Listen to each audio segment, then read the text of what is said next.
Magdalena, anong problema? Bakit di ka makawala sa kadena? Sa gabi-gabi ikaw ay nasa selda, nahanap buhay mo ngayon. Magdalena, anong problema? Alam naman natin na dati kang nena. Sa iyong ama, ikaw ay prinsesa. Anong nangyari sa'yo? Ito'y kwento ng isang babae. Tulog sa umaga, gising sa gabi. Ang kanyang mukha'y puno ng kolorete. Sa lugar ng ilaw ay patay sindi.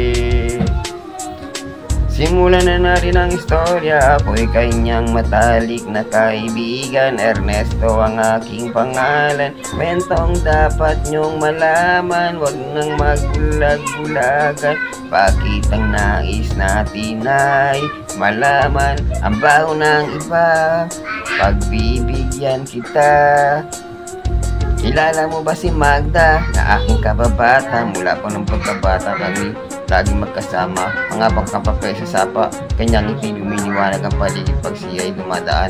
Mga leeg pumipilipit kung ang ganda noong siya magpadalaga. Tuwing kausap ko na malimit ako natutulala, kahit na may nararamdang pilit kong isinara ang bibig at pintig ng puso para sa kanya.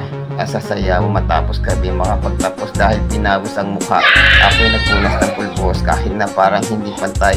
Nagmamadaling hinila, pinakilala niya lalaki na taga Maynila. Magdalena, anong problema? Bakit di ka makawala sa kadena? At sa gabi-gabi ikaw ay nasa selda. Nahanap buhay mo ngayon. Magdalena, anong problema? Alam naman natin na dati kang nena. Sa iyong ama ikaw ay prinsesa. Anong nangyari sa'yo? Maraming taon ako'y nalipasan, pilit ko mang takasan. Bagkus ay aking nalaman ang tunay kong kailangan. Di ko maibaling ang pagtingin ko sa iba. Minamahal ko siya, hahanapin ko si Magda.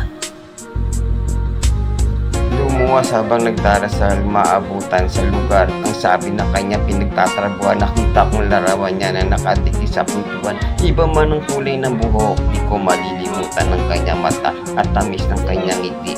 At dahil ubo ng saya, hindi na nag-atubili. Agad pumasok sa silid, pero bakit ang dilim? Madaming lamis at mga nagiinumang lasing.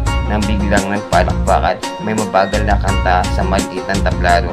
Ay nakita kong na ako ay nagtatanong na tango. Bakit kaya ay sumasiyaw na sapatos lang ang suot? Ito'y kwento ng isang babae. Tulog sa umaga, gising sa gabi. Ang kanyang mukha'y puno ng kolorete. Sa lugar ng ilaw ay patay sindi. Ituloy na natin ang istorya. Agad siyang sumama sa akin, walang kakaba-kaba. At trato niya sa akin yung nobyo.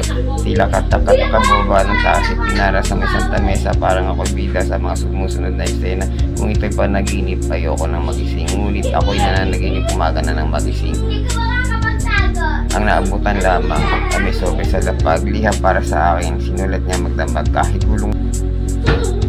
Ang isipin kong basahin, hindi malilimutan mga sinabi niya sa akin. Mahal kong Ernesto, alam kong tulog mo malalim, di na ako nagpaalam. Di na kita ginising, salamat nga pala sa pasalubong mong kalamay at sa pinakamasayang gabi ng aking buhay. Nung iniwan ko ang baryo natin, akala ko isang tunay na pag-ibig ang matatagpuan ko. Hinanap kung saan-saan at kung kani-kanino, di ko inakalang ang kahantungan ko. Imbis na ako'y sagipin, itinulak sa bangin. Ito pala ang ibig sabihin ng kapis sa patalim. Umabaho sa punin, kumakatigang mutin. Kung hindi na mas mura ay baling. Kahit ako'y kahit-karing babae, alang amoy ng laway ng iba't ibang lalaki. Isa lang ang kaya kong sa'yo'y may pagmalaki. Ikaw lang ang bukod tangi, hinlikaw ko sa labi. Gusto ko mang manatili sa iyong mga yakap. Ako may natutuwa dahil ako yung nahanap. Wala na yatang walis na makakalinis ng kalat. At ang katulad ko sa iyo hindi karapat-dapat. Pinangarap kong sa altar, ako iyong yatid. Ngunit sa dami ng pait, ang puso ko'y naman hindi. Hindi ko makalimutan, babaw mahalik. Pero pakiusap ko sana, wag ka na pang babalik. Regalo ng may kapal. Ikaw ay makilala, salamat sa alaala. Nagmamahal, Magda. Magdalena, anong problema? Bakit di ka makawala sa kadena? Sa gabi-gabi, ikaw ay nasa selda. Nahanap buhay mo ngayon. Magdalena, anong problema? Alam naman natin yung dati kong nena.